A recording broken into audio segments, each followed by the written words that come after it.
Good evening, everybody. This is Omar Serrato with the Tilted Lawyer podcast. And, I just saw somebody in the comments. They thought that this show was going to be about Blake Lively, Justin Baldoni. I can't believe I've turned into that guy where that's what people think that my whole show was about. It isn't. It isn't. And somewhere, I'm hearing an echo. Where is that coming from?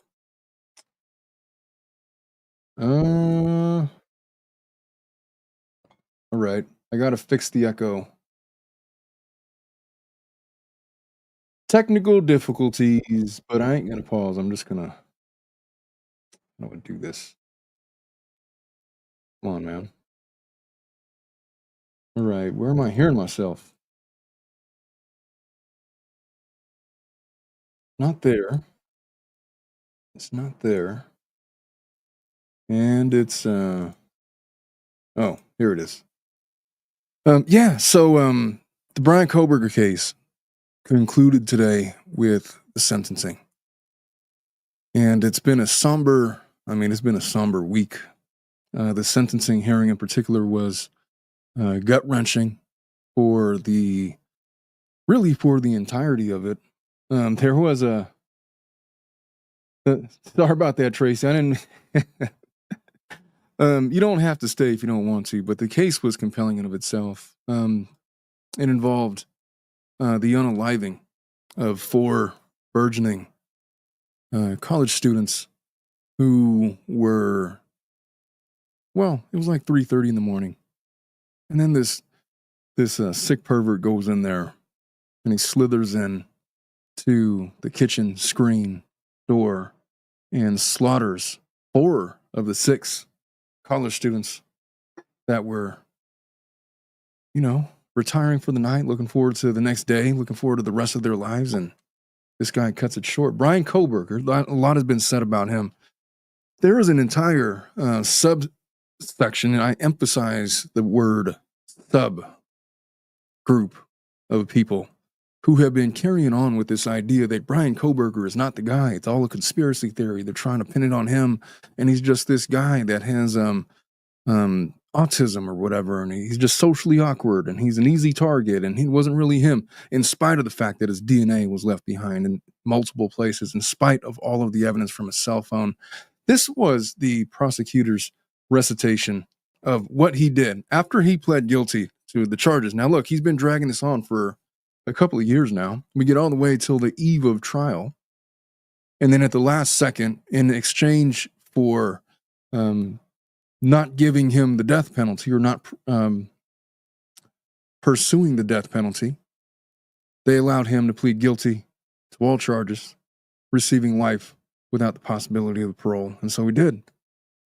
And this was Prosecutor Thompson's recitation of the evidence, more or less a paraphrase. It says, the state's evidence, as an overview, would show that back in March 2022, when the defendant was residing at his parents' home in Pennsylvania, he purchased online a KA bar knife and sheath using an Amazon gift card with a sharpener included. Jumping ahead to the end of June that year, the defendant, Mr. Kohberger, moved from Pennsylvania to Pullman, Washington, right across the state line from Moscow, Idaho, to pursue a PhD in criminal justice at Washington State University. At the beginning of July 9th of 2022, Mr. Kohberger's phone repeatedly connected to a cell tower serving the area of 1122 King Road residents in Moscow between July 9th, 2022 and November 7th of 2022. The defendant's phone connected to that tower late at night or early morning, approximately 10 a.m. or 10 p.m. to 4 a.m. about 23 times. They acknowledge that there are many residents in that dense college neighborhood, but they have no direct evidence of him entering 1122 King or contacting its residents in that period, but they can place his phone in that area on those occasions. On August 21st to 22nd of 2022, County Sheriff's Deputy Darren Duke conducted a late-night traffic stop on the west side of Moscow, near the Moscow-Pullman Road. The car stopped was Mr. Kohberger's 2015 white Hyundai Elantra with Pennsylvania plates. During that stop, Deputy Duke obtained Mr. Kohberger's name, cell phone number, and his Pullman address. Moving to the night of November 13th, 2022, in the early morning hours of that day, Mr. Kohberger's phone was left at his apartment in Pullman because he didn't, being a student of criminology, he understood that cell phones were incriminating evidence, that they could be tracked and, but due to his incompetence, he never considered the fact that, hey, it's just as odd for somebody to leave the house without their cell phone at that specific moment in time, at just the right time frame where these four individuals encountered the person that would ultimately take their lives. In the early morning hours of that day, Mr. Kohberger's phone, he leaves it at his apartment, and at around 2:54 a.m., the phone was turned off, and it remains off until 4:48 a.m. on November 13th. Surveillance video from a business on the Moscow-Pullman highway just across the Idaho state line shows a vehicle matching the defendant's Elantra entering Moscow around 3:02 a.m. Investigators compiled other surveillance footage from businesses and residences, which shows the white Elantra circling the King Road neighborhood multiple times, starting around 3:30 a.m. And by approximately 4:05 a.m., the Elantra enters the cul-de-sac area of 1122 King Road, which, by the way, has since been demolished. Then he leaves.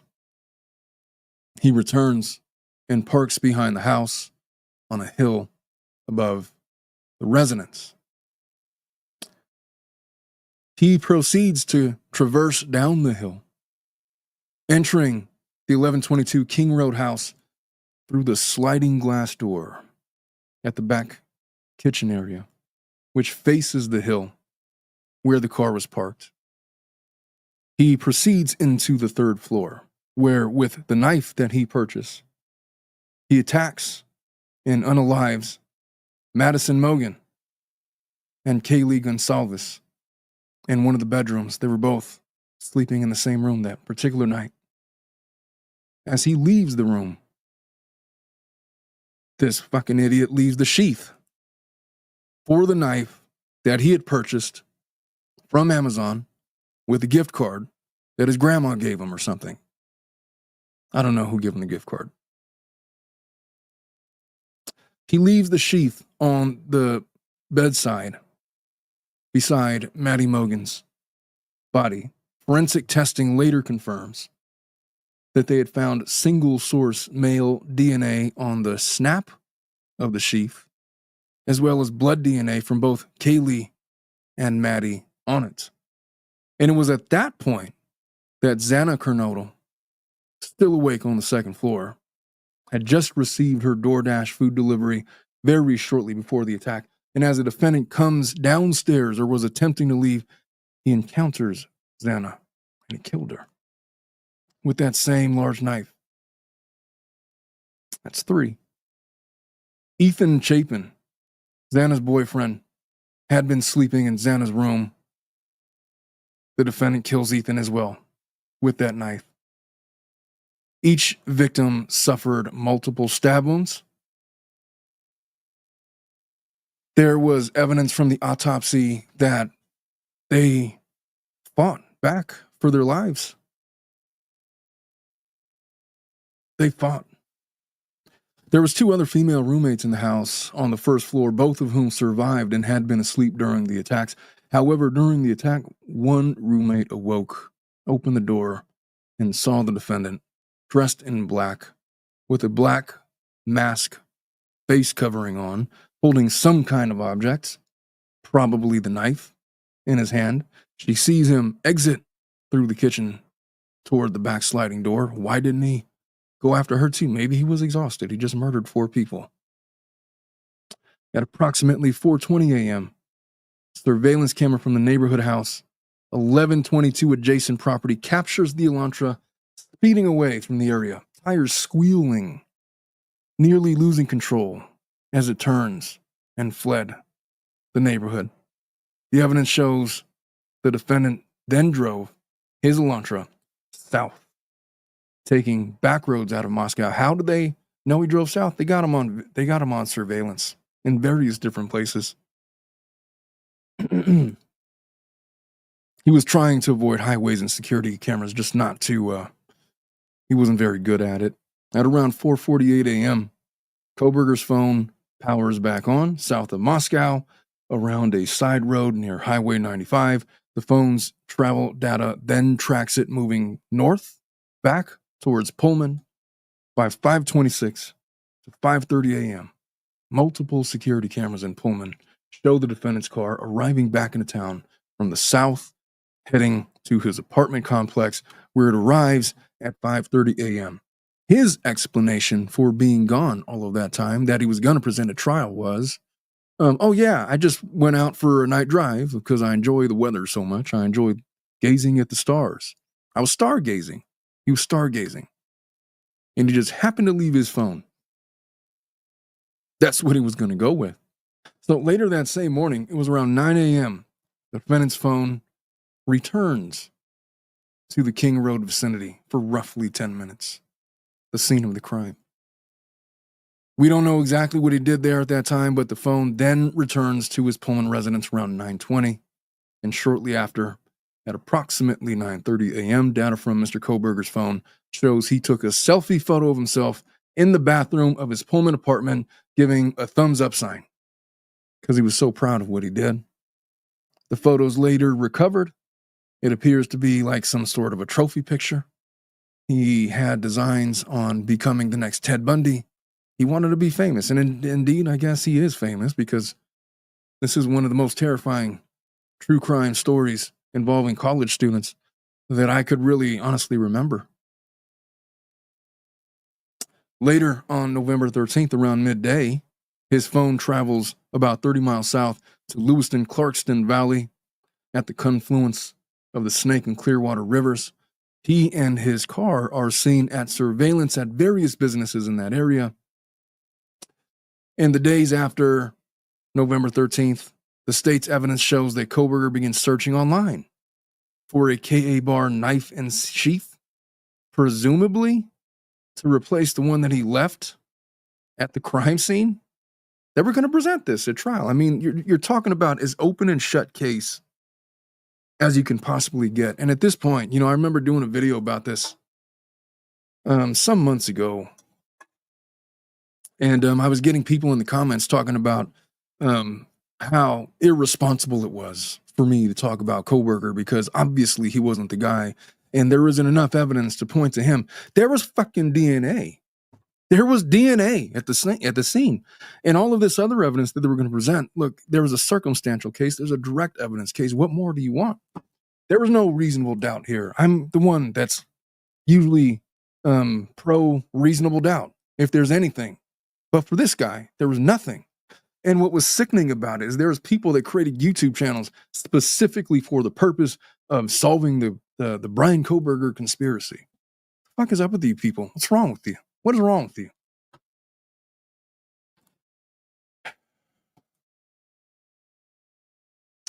There's evidence that he attempted to delete his Amazon purchase history. Later that same week, records show Kohberger goes to the DMV in Washington to switch the registration of his car from Pennsylvania plates to Washington plates. That's notable because Pennsylvania doesn't require a front license plate, but Washington does. And indeed, surveillance videos of the suspect vehicle in Moscow shows no front plate consistent with Kohberger Pennsylvania registration at the time. After he changed to Washington plates, his vehicle would be required to have a front plate, probably in an effort to avoid drawing suspicion after the widely publicized search for a white car with no front plate. He's just not the sharpest tool. He thought he was so smart. They were onto him the entire time. He finishes up his fall semester at WSU. He drives across the country back to Pennsylvania for the holidays in December of 22. And by that time, law enforcement had identified him as a person of interest through a combination of the vehicle evidence and investigative leads, and were tracking him. FBI agents working with Pennsylvania State Police conducted a trash pull in late December at the Kohberger family residence. They covertly collected trash. They sent samples to the Idaho State Police Forensic Lab, and they were able to extract DNA from a Q-tip in the trash, which was identified as coming from the biological father of the source of the DNA on the recovered night sheath at the crime scene. In other words, his DNA analysis linked the Kohberger's family trash to the DNA found at the scene, and they've linked Bryan himself to the scene already through various other means. That was the case against him. So there's that.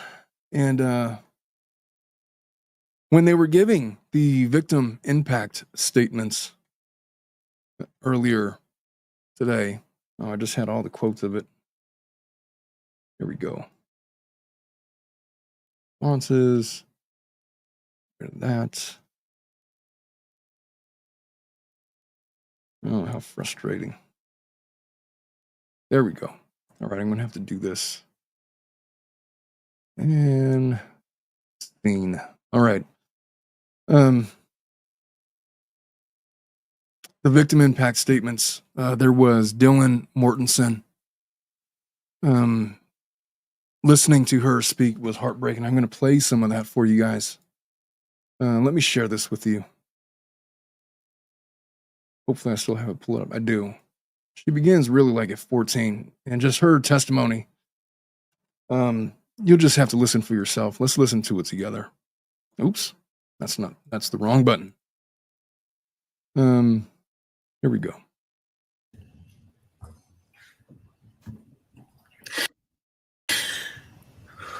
This is Dylan.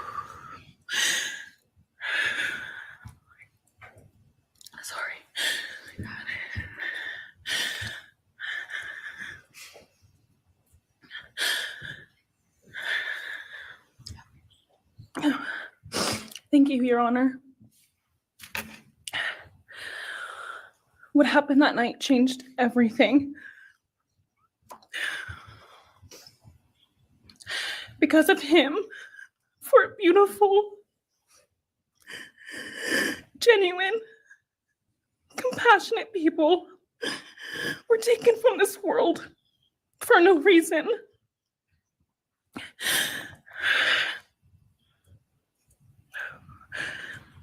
He didn't just take their lives. He took the light they carried it into every room.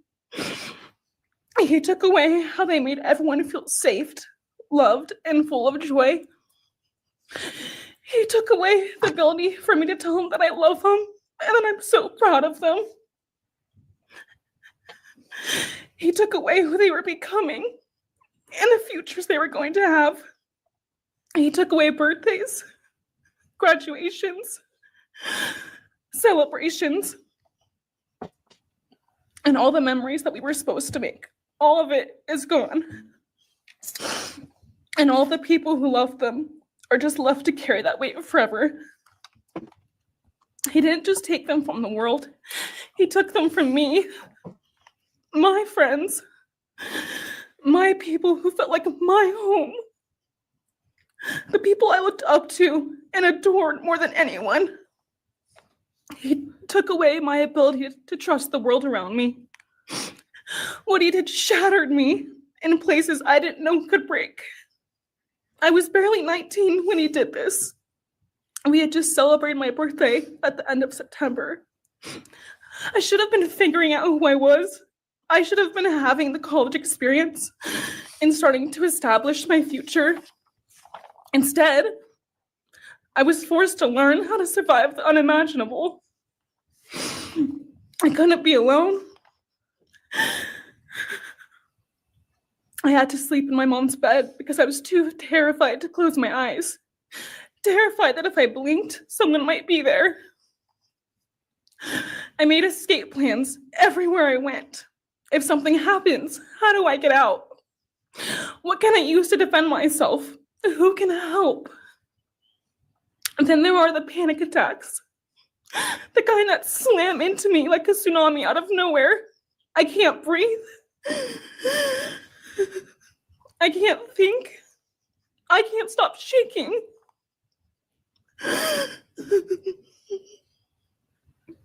All I can do is scream because the emotional pain and the grief is too much to handle.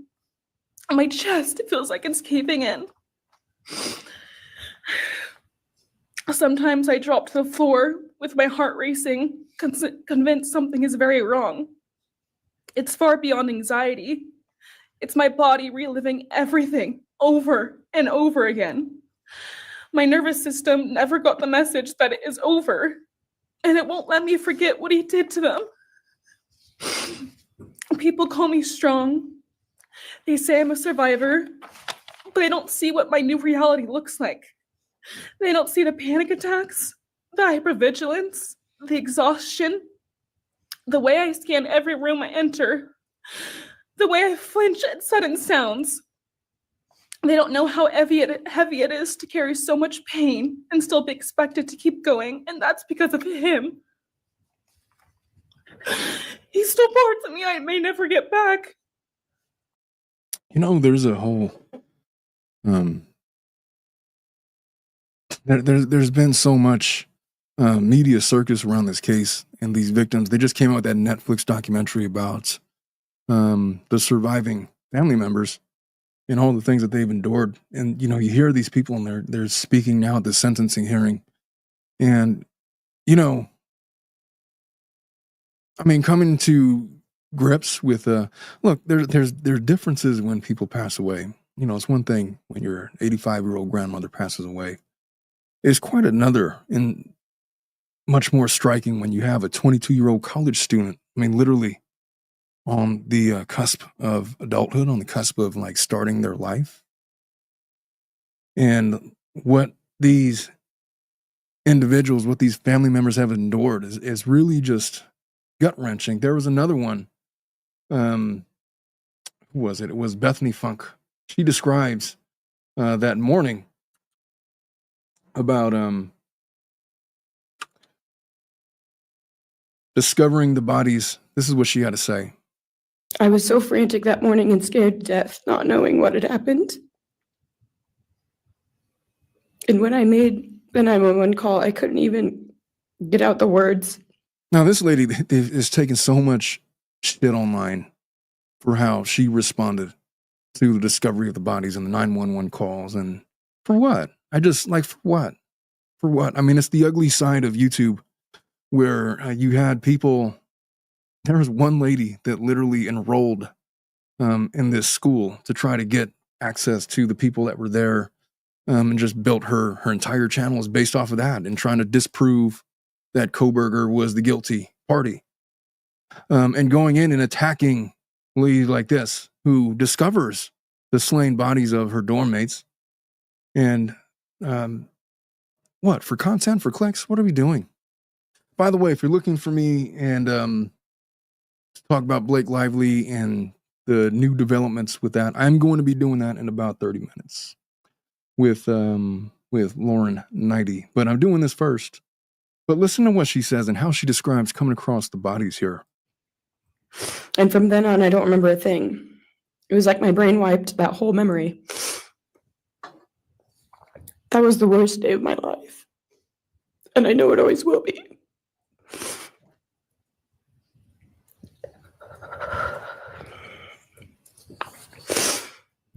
While I was still in shock, trying to process the fact that my friends were truly gone, I had been attacked by the public. I was grieving, numb, and unsure of what had happened was even real. And at the same time, I was getting flooded with death threats and hateful messages from people who did not know me at all or know the dynamic of our friendship. Social media made it so much worse, and strangers made up stories to entertain themselves. The media harassed not just me, but also my family. People showed up at our house. They called my phone, my parents' phones, other family members' phones, and we were chased while I was still trying to survive emotionally and grieve the loss of my friends. I hated and still hate that they are gone, but for some reason, I am still here and I got to live. I still think about this every day. Why me? Why did I get to live and not them? For the longest time, I could not even look at their families without feeling sick with guilt. I did not know what to say or what to do. I was terrified that my presence just made their pain worse. And I was still here when their kid, their siblings, and their friends, their loved ones should have been here instead. After everything happened, I was afraid to go into my own backyard or alone in my house. I was scared that the person who did this would come for me next. I was always scared that the media would try to catch me at any moment of any day, even when I was just walking around my house. This young lady was receiving death threats. Imagine that. What even is this world, man? Like, what is this place? What is this place? I asked that in all seriousness, what is this place that we call Earth? That a young lady could come across the slain bodies of her flatmates and receive death threats because what? Because she didn't match your imagination on what it would be like to call 911 for such an event? What the fuck is wrong with you? What is wrong with you people? What is this world? One of the most explosive moments of this testimony came, I think it was from Goncalves' dad, where he had referred to Bryan as being careless and foolish, calling him stupid. This is what he said. You were that careless, that foolish, that stupid. And that blank right there is about all of the emotion that you ever saw Kohberger. He didn't like that at all. He did not like this part of it. And I feel like I'm going to back this up a little bit to get the full effect. Man, I don't think he was even out of the driveway before my kids turned around, looked at me and said, "What do we do, Dad?" I told them, "You get to work. You get your ass to work." And we started calling, we started texting, we started emailing. And you know what? Within hours, we had your white car on the camera. We knew from the very beginning we had you. Police officers tell us within minutes, they had your DNA, like a calling card. You were that careless, that foolish, that stupid. Master degree, you're a joke, complete joke. But we took this disaster and we did what we could. We put everything online. We took our kids, we took our images, we took everything that they did, their videos, their photos, the girls' pranks, Ethan singing. We put it out there, we shared it with the world. And the world united. And all they ended up, when they talked about this case, is they talked about Kaylee Jade, Maddie Mae, Xana. That was her dad. And by the way, thank you so much for the 10. Lazy L dropping off her daughter at college for 3 weeks. In 3 weeks, yeah, it's a striking time of life. You know, my daughter is also, she's going to be beginning her second year of college now, but she's still home.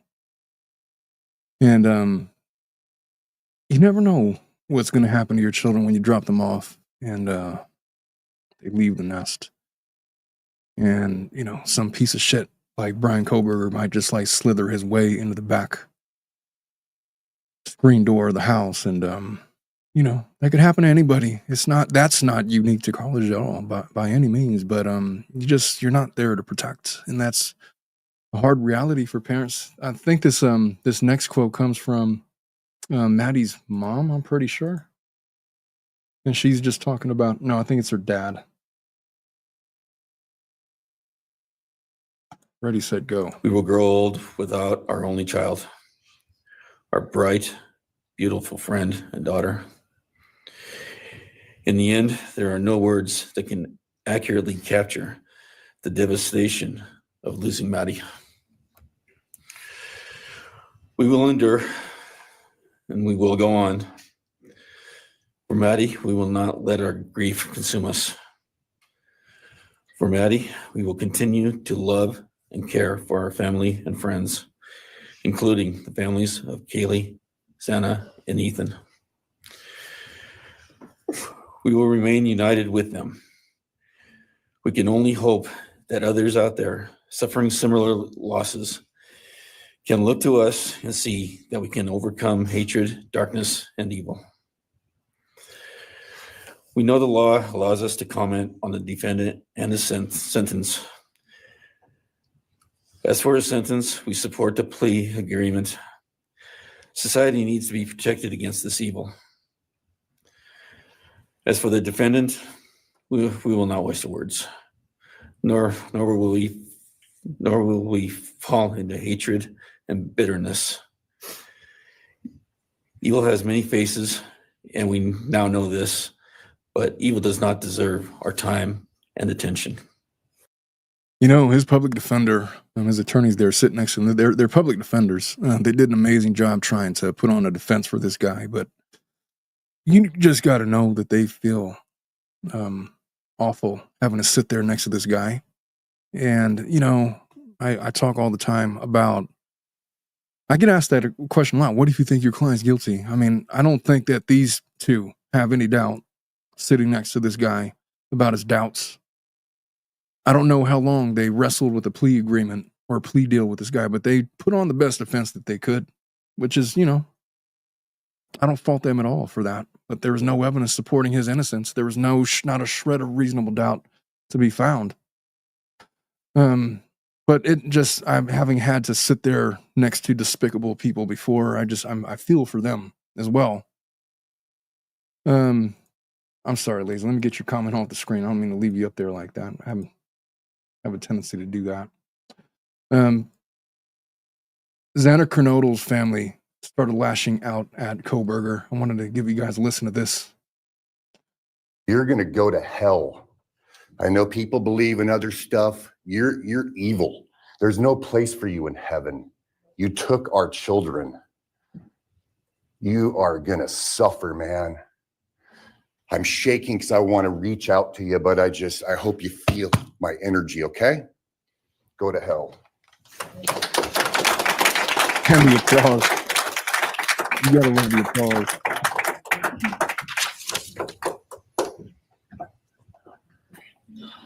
Next is Kara Northington, Xana's mother.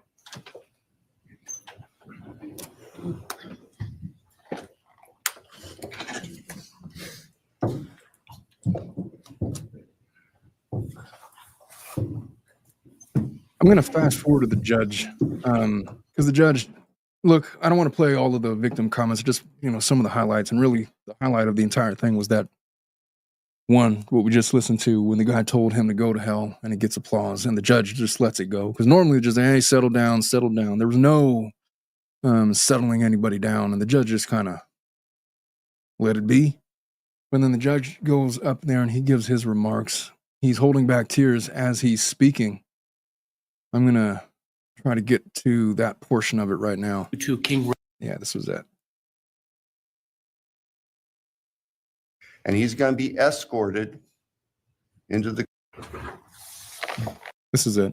We're going to listen to this and then I have some closing remarks. And then I'm going to, at the end of this, forward you guys all to mine and Lauren's stream for tonight. So let's listen to the judge and how he summarizes this case. This is it. Here he goes. All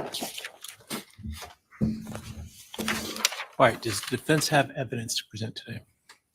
No evidence. All right. Does defense wish to make argument today? Runner, we do not wish to give evidence. Mr. Kohberger, along with his legal team, is prepared for the court to enter judgment. All right, Mr. Kohberger, you have an opportunity to make a statement if you wish to. I take it you are declining. I respectfully decline. Well, That was all he said. I respectfully decline. And he said it with like a sparkle in his voice. Mr. Kohberger, along with his legal team, is prepared for the court to enter judgment. All right, Mr. Kohberger, you have an opportunity to make a statement if you wish to. I take it you are declining. I respectfully decline. Well,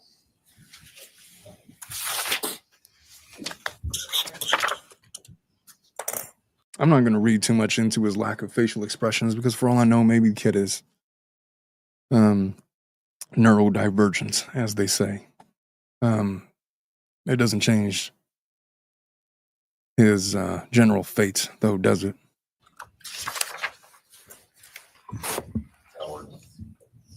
please. All right, let me start this morning by acknowledging and thanking those that have come here today in support of their loved ones. And I appreciate your courage and your strength. And I hope that you are able to move on as best as possible. Thank counsel for the professionalism that they've exhibited throughout this case. It's been my great honor to preside in this case and to help bring, to the extent possible, some resolution and hopefully justice to this case.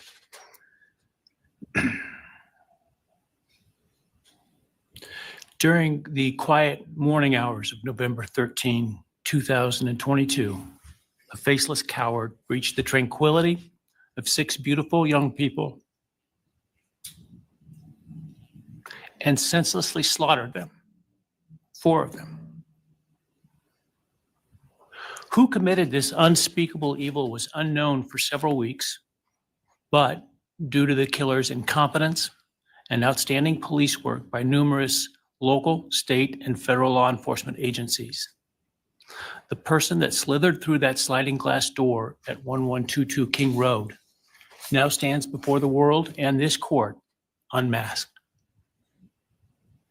This unfathomable and senseless act of evil has caused immeasurable pain and loss.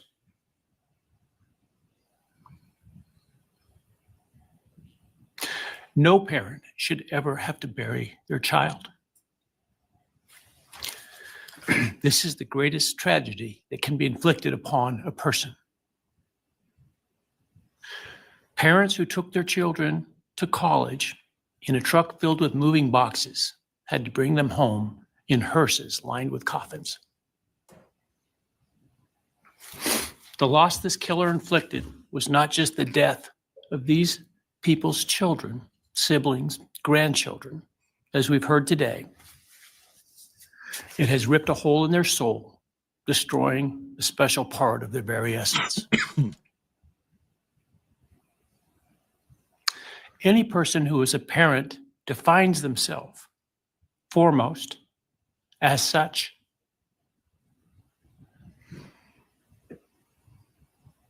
It is their existence and purpose of being. And it has been stolen from these parents.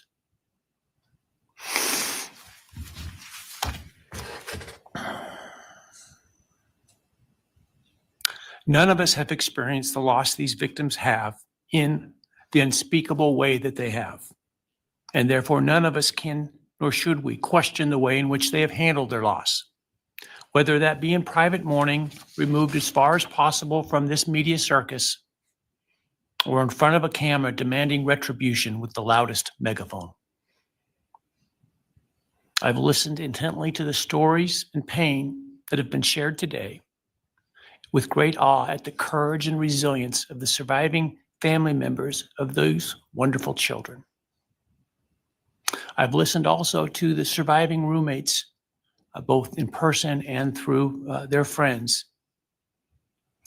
And I can't think of how, frankly, courageous they have been despite the hell that they have faced by uncaring people who have come up with all kinds of crazy theories about 2 kids simply being kids. The parents, siblings, and other family members who have spoken today are designated as victims in our legal system. But going forward, I hope that they can shed that label, as it gives too much power to the evil that condemned them to that role. They are and should be known as survivors, fighters, and foremost as witnesses to the tremendous lives of value and unbounded promise of these 4 young people. But those speaking today and those who did not speak, but who carry the same burden, this same loss, now carry forward the memories of these now perpetually young people, these forever children. These survivors carry the responsibility of ensuring that the voices of these children, Maddie, Kaylee, Xana, and Ethan, are never forgotten, and the positive impacts that they have had on so many lives are never minimized, and that the love they shared, the light that they shined onto others, is forever celebrated. As we sit here today, this case is ending, and we are now certain who committed these unspeakable acts of evil, but we don't know, and what we may never know is why. I share the desire expressed by others to understand the why, but upon reflection, it seems to me, and this is just my own opinion, that by continuing to focus on why, we continue to give Mr. Kohberger relevance. We give him agency and we give him power. The need to know what is inherently not understandable makes us dependent upon the defendant to provide us with a reason, and that gives him the spotlight, the attention, and the power he appears to crave. Yet even if I could force him to speak, which legally I cannot, how could anyone ever be assured that what he speaks is the truth? Do we really believe, after all of this, he's capable of speaking the truth or of giving up something of himself to help the very people whose lives he destroyed? Rather, I suspect the so-called reason would be dished out in enticing, self-serving, and aggrandizing untruthful bits, leaving people wanting more information, more insight, and thus enhancing even further the power he seeks to hold. Even if we could get truthful insight into his why, I suspect it would not in any way quench one's thirst for actually understanding why in the first instance. Because there is no reason for these crimes that could approach anything resembling rationality. No conceivable reason could make any sense. And in the end, the more we struggle to seek explanation for the unexplainable, the more we try to extract a reason, the more power and control we give to him. In my view, the time has now come to end Mr. Kohberger's 15 minutes of fame. It's time that he be consigned to the ignominy and isolation of perpetual incarceration. I know there has been concern about him collaborating on books or movies or other media projects, and I truly hope that someone does not stoop to affording him this spotlight that he desires in the name of clicks, royalties, or profits. While criminal behavioralists should study him away from the spotlight in an attempt to prevent other would-be killers from acting on their worst impulses, there should be no need for that to spill over into the public eye. The great Idaho jurist Edward Lodge was known for trying to find something positive about every person he ever sentenced. And with over a half a century as a trial judge, that was a lot of people. This was often challenging, and I recall in one case he said that the best he could come up with was the defendant had good penmanship. Truth be told, I'm unable to come up with anything redeeming about Mr. Kohberger because his grotesque acts of evil have buried and hidden anything that might have been good or intrinsically human about him. His actions have made him the worst of the worst. Even in pleading guilty, he is giving nothing hinting of remorse or redemption, nothing suggesting even a recognition or understanding, let alone regret for the pain that he has caused. And therefore, I will not attempt to speak about him further, other than to simply sentence him so that he is forever removed from civilized society. And accordingly, based upon his conduct and based upon the record before this court, Recognizing the standards that govern this court's sentencing decisions as set forth in State v. Hill, I hereby sentence Mr. Kohberger as follows. On count 1, burglary, 10 years fixed, 0 years indeterminate. I also impose a fine of $50,000. Count 2, first-degree murder of Madison Mogen.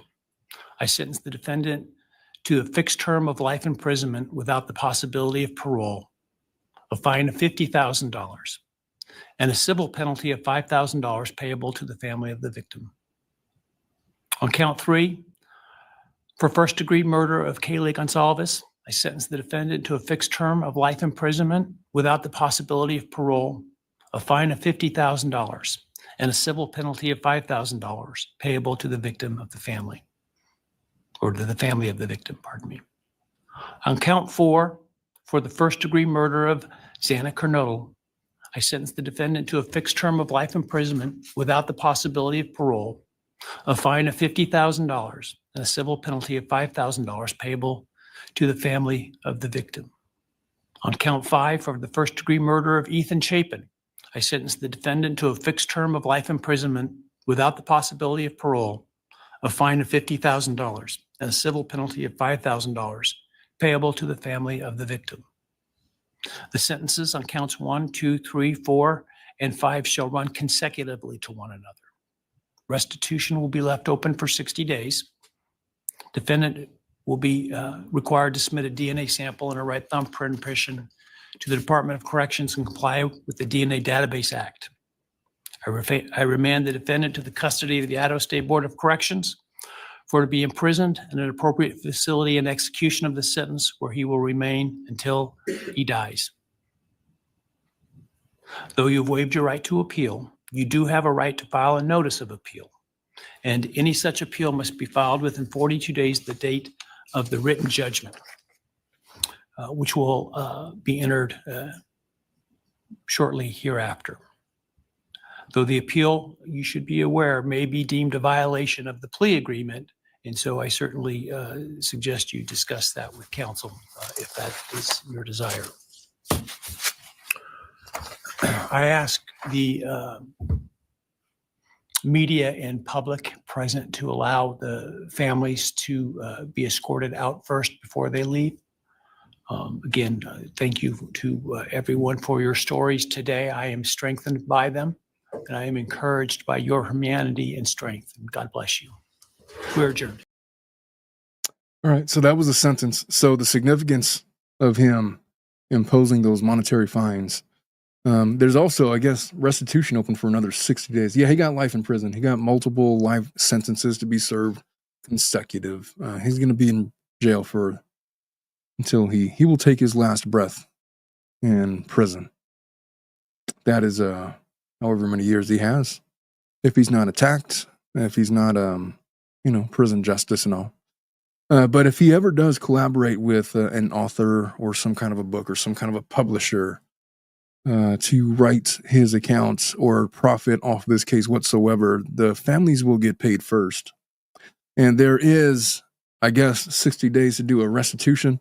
So maybe they tack onto that sentence. And if I was the families, I'd run that bill up as much as they can. If he makes a dime, it should be, even if it doesn't go to the families, like send it to somebody else. You don't want that guy getting anything on his books. He should suffer as much as possible.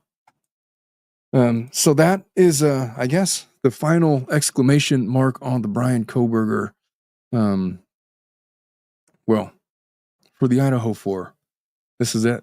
It's done. Kohberger was the guy. He pled guilty, 4 consecutive life sentences and all the other counts. I forget, I think it was like $250,000 in court fees and costs, plus the potential for additional restitution. They got asked for the hearing, I guess, like 60 days out or whatever. And that's where we're at. That's what we're doing. And he did that. He pled guilty because he did not want to face the death penalty because he is a coward. Like Kelly Steffi says from Talk Time with Amy Boston and Kelly, he took the coward's way out. 100% he did. I don't know. I guess, at first I was reading stories about the family being gravely disappointed that this ended in a plea deal as opposed to putting him through the paces of a trial and facing the death penalty. Now they seem to be, I mean, I'm sure they still have their opinions, but they're accepting of whatever this is going to be. And this is what it is. Bryan Kohberger is going to jail for life. And with that, that's all I got to say about that guy. I'll probably never talk about him ever again. And with that, folks, I'm going to be ending the stream. And if you stick around, you're going to be redirected to the stream I'm about to do with myself and Lauren 90. We're going to talk some Blake Lively, Justin Baldoni, and the content creator subpoenas. I will see you all over there. Bye-bye.